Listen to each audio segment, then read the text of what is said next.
Boa tarde. Dentro da leitura da história do profeta Daniel, vamos seguir com a leitura da biografia de Ciro, o rei da Pérsia. A partir da leitura do capítulo 6 do livro A História da Raça Humana, de Henry Thomas, capítulo cujo título é o seguinte: Ciro, aquele que construiu um império e destruiu uma civilização. Seguindo, da origem e infância de Ciro, praticamente nada sabemos. Segundo as lendas persas, seus pais tiveram um mau presságio, um mau sonho a seu respeito, e por isso deixaram-no na floresta para que morresse. Foi, porém, milagrosamente salvo e amamentado por uma cadela. Mais tarde, foi encontrado por um pastor e adotado como filho. Ainda adolescente, mostrara as qualidades de um autêntico líder, isto é, dando à palavra uma interpretação real.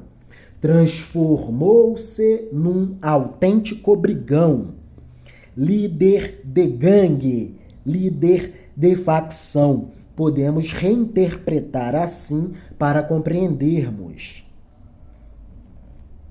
Reuniu um bando de voluntários, derrotou o rei Astiago, seu avô, e tornou-se governador dos Medos e dos Persas. Ciro era um conspirador. Não estava satisfeito com isso. Tinha maiores ambições do que ficar como imperador de uma nação pequena e feliz. A Pérsia tinha que ser a dona do mundo, tinha de se expandir. Ciro era um dominador expansionista de territórios. Ele tinha de estender seu domínio desde a terra de calor insuportável até a terra de frio insuportável. Não por seu grande amor à Pérsia, mas sim por seu grande amor a si próprio, pelo seu próprio amor a Ciro. Ciro já se olhando como o grande em arrogância. A ambição deixava-o louco. 10 anos antes de Ciro usurpar o trono da Pérsia, Creso tornou-se rei da Lídia, uma confederação de colônias gregas na Ásia Menor, que se estendiam ao longo da costa oriental do Mar Egeu. Creso foi o J.P. Morgan do mundo antigo. Creso era o grande banqueiro do mundo antigo. Era tão orgulhoso de sua riqueza que convidava turistas de todos os países para virem admirar os seus tesouros. Era um ostentador, adepto da cultura da ostentação. Costumava mostrar-lhes as vastas coleções de joias, pedras preciosas e ouro, perguntando se não o consideravam o mais feliz dentre todos os mortais.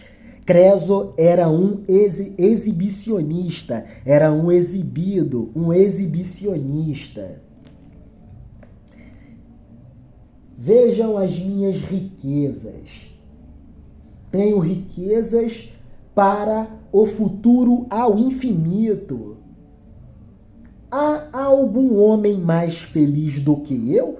Digam, vocês que vieram do extremo oriente para apreciar as minhas belezas, as minhas riquezas, a minha soberba, a minha ostentação.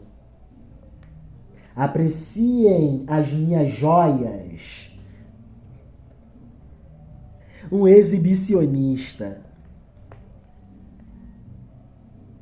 quem é mais feliz do que eu dentre todos os mortais? A essa pergunta presunçosa observou secamente o filósofo Solon. Ninguém se chame feliz antes da morte. Ninguém se chame feliz antes da morte. Ninguém se nomine feliz antes da morte. Solon. Ninguém se chame feliz antes da morte. Prudência. Quando Ciro começou suas conquistas, Creso pensou que seria conveniente antecipar-se. Por isso, consultou os oráculos sobre a conveniência de declarar guerra ao rei da Pérsia. Os sábios oráculos, com a sua ambiguidade usual, disseram-lhe que, marchando contra Ciro, destruiria um império poderoso. Se você marchar contra Ciro, você destruirá um império poderoso. Que império? O dele ou o meu? Os oráculos eram dotados de ambiguidade e dubiedade. Sentenças ambíguas.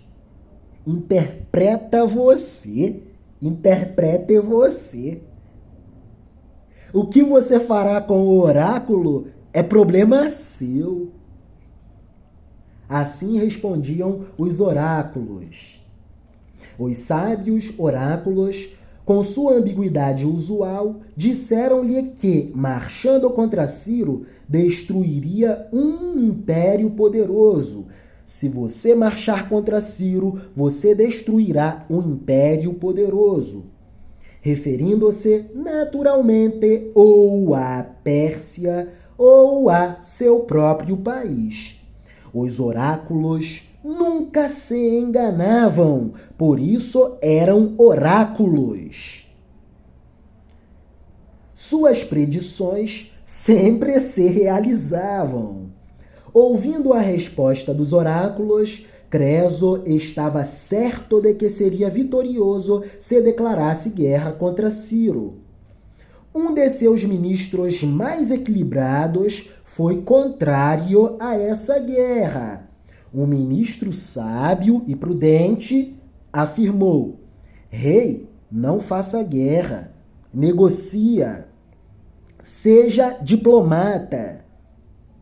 Um de seus ministros equilibrados foi contrário a essa guerra, mostrando-lhe que nada tinha a ganhar e sim tinha tudo a perder se fosse a guerra contra Ciro, se fosse a guerra contra a Pérsia. A guerra, disse, é coisa monstruosa e louca. Ela inverte o processo lógico da natureza, fazendo com que os pais sepultem os filhos, em vez de os filhos sepultarem seus pais. Creso, todavia, não prestou atenção a essa advertência e avançou em guerra contra Ciro. Foi vencido e retirou-se apressadamente para Sardes, a capital do país. Ciro o perseguiu e sitiou Sardes, ocupando-a sem dificuldade. Aprisionou Creso, deixando em seu lugar seu digno oficial Harpago, nome, aliás, bem próprio, que significa pilhador, saqueador, para subjugar os gregos na Ásia Menor.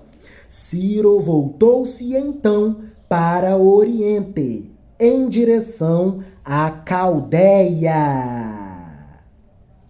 em direção à Babilônia. Que beleza!